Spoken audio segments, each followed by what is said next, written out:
Hello everybody and welcome. So today we're going to talk about water kefir grains. So I ferment my own water kefir grains at home for a variety of reasons, but just to get started, maybe a lot of you might not have heard of water kefir grains, or some people call them WKG for short.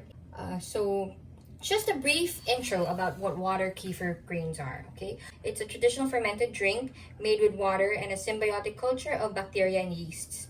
It is sometimes consumed as an alternative to milk-based probiotic drinks like milk kefir, that's another grain, or tea cultural products like kombucha.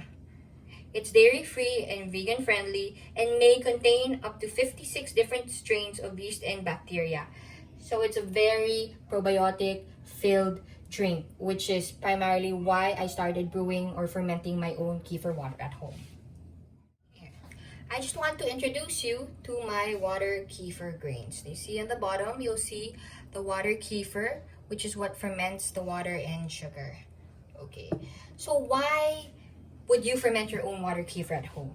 I'll just run through a quick list of benefits that you can get from brewing or drinking your own water kefir at home.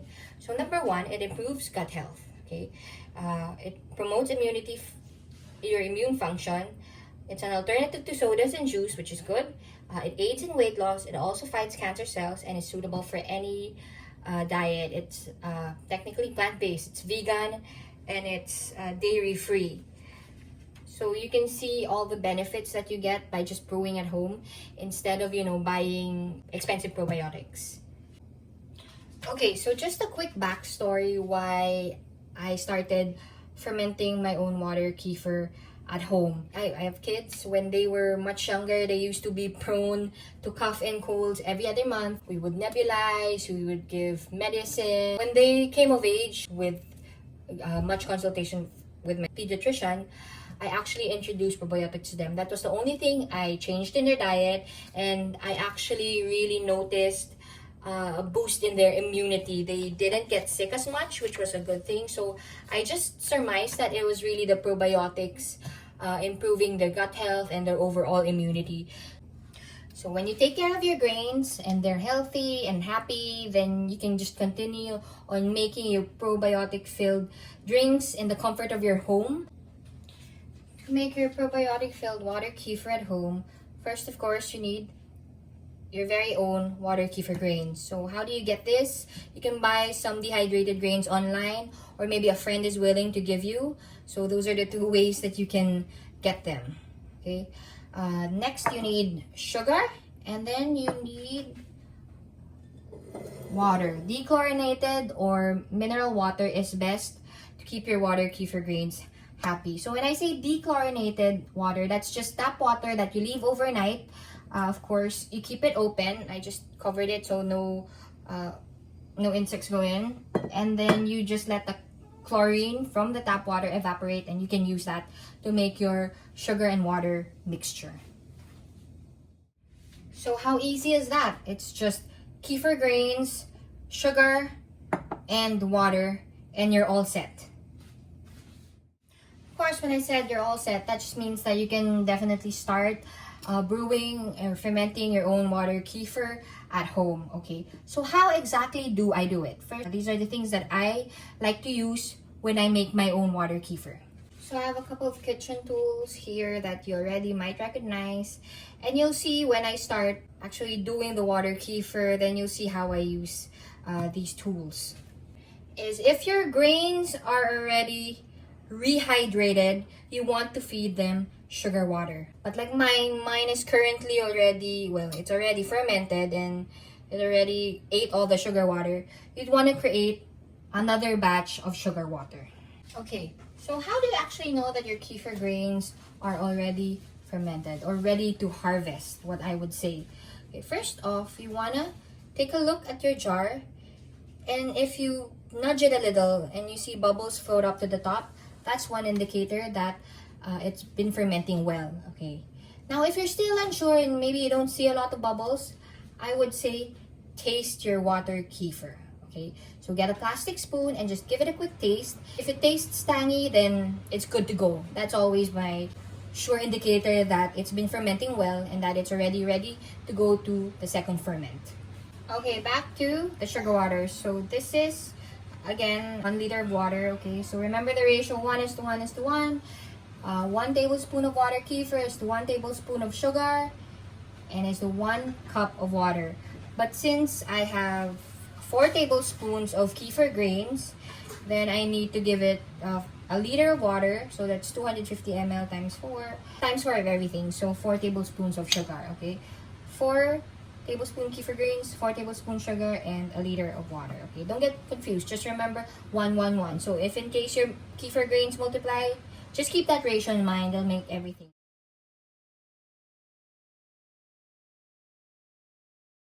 The pre-mixed sugar that I made. So it's really up to you the kind of sugar that you want to feed your water kefir. So I feed mine a mix of muscovado, white, and brown sugar. They say that muscovado or raw cane sugar is the best thing to feed your water kefir. It also produces the sweetest type of product. So I use mixture because I heard and I read up on water kefir grains and how they kind of grow and become happy when they're fed different kinds of sugars. You know, think about it like a human being eating different kinds of food every day. So what I did was I just combined it to make it easier. So the ratio of sugars vary. I think last time I did 1/4, 1/4, 1/4. So 1/4 cup of muscovado, 1/4 cup of brown sugar, and 1/4 cup of white sugar. So I might just change the ratio, you know, just to keep the kefir grains excited. But basically, that's just a mix of sugar. It's really up to you. I would say use what you have at home so that it becomes easier just to make it on a daily basis, like how we do it here at home. Making water kefir is like routine to me. So the first thing I actually do is the sugar water, and then I move on to the final product, which is the second ferment with the this actually has orange juice, but today I'm making something different. So I'll show you how I'll do that in a bit. So what I would do is transfer my finished product to the bottle that goes into the refrigerator. Okay, so remember this has no more kefir grains. It's just a ripened kefir. So I use a funnel so I don't spill anything, because sometimes I can get clumsy. That's why my funnel is so big. Okay, so I just pour everything inside. There you go, and I just make sure that I don't overfill. Okay, so this is good. Okay. Now, if I still have some extra, I use my swing top bottle. Okay, and I use the same funnel. And just pour it in. Remember to leave like space between the top of the bottle and the kefir, because you know sometimes it really needs space to ferment and release the gases. So, there you go. There we go. It's done. So I just close it and then seal it. Here I have my freshly cleaned pitcher. So you kind of notice that I did stuff in reverse. First I started with the sugar water, and then I went on to the second ferment, primarily because I kind of just move on from container to container, just transferring until, you know, it gets to the beginning again. So anyway, so I have my newly cleaned jar. So now I just open my first ferment, now I call it, because I've already poured out the second ferment and I already placed it in the refrigerator. Okay, so I would just take my funnel again, and now this time use a strainer, because remember the kefir grains are in here. Okay, so you want to use a strainer to catch all the kefir grains and let the liquid just pour through. So this is a little bit heavy because it is a liter. Okay, so there you go. So I'll show you a close up of the kefir grains as well, so that you can see how they look like. There. Okay.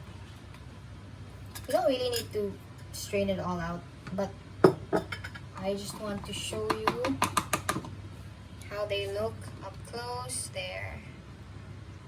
Sorry, let me shake it. I don't want to like wet anything, right? I'm just gonna take here. There you go. So that's how the water kefir grains look like.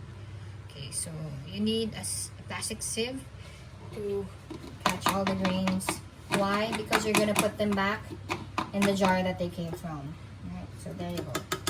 So make sure that all the grains are going back in. Okay. So now I have my liquid here, my first ferment liquid here. That's going into the second fermentation stage.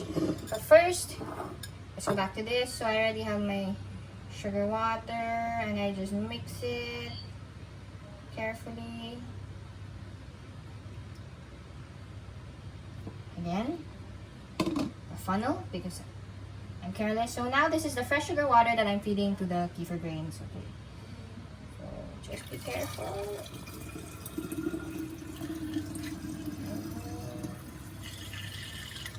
Sometimes I just give it a little swirl before the liquid gets out. Sometimes there's some sugar left in the bottom.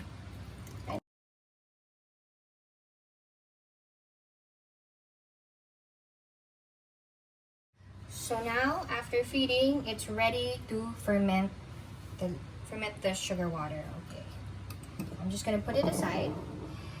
And here comes the exciting part, which is one of my favorite parts. You can see this is done with the first ferment, so it's entering the second fermentation stage, which, like I said, makes for a riper kefir drink and also brings in more folic acid and vitamin B, which we like, of course. So when I say flavor kefir, you can basically flavor your kefir any which way you want.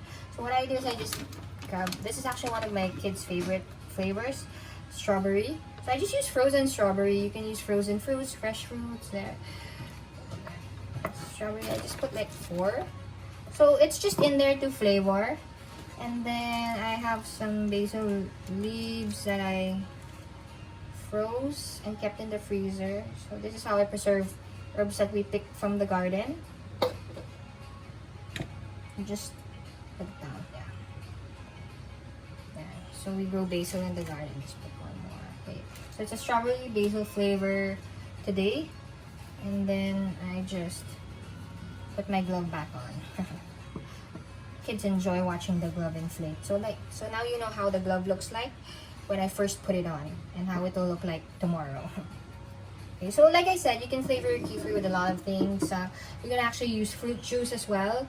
Just make sure you're using fruit juice and not juice from concentrate. There's a big difference. Okay, so you can use fresh fruit, frozen fruit, herbs, spices. It's really up to you. My cousin, the one who gave me the Water Kefir Grains, she actually puts tea as well. But I just stick to this, the fruits and the herbs, because my kids also drink it. It really tastes good. Of course, like I said, my kids drink it. It has to taste good. So you can really experiment up to your own liking to produce your own unique flavor. So what happens now? Okay, so when you're done with the second ferment, what I would usually do is just basically strain the liquid again and put it into a bottle like you saw me do a while ago. I normally don't include the fruits so that, you know, they don't become mushy and crumbly in the drink itself. So I just strain the fruits out and then I bottle it and put it in the ref for consumption any time of the day. So normally we have water kefir every day. So maybe a bottle would, I usually have 2 bottles in stock at any one time in the refrigerator because I know our consumption pattern. So we normally go through like 1 bottle a day. So once again, thank you very much for your time and for listening to my whole kefir video.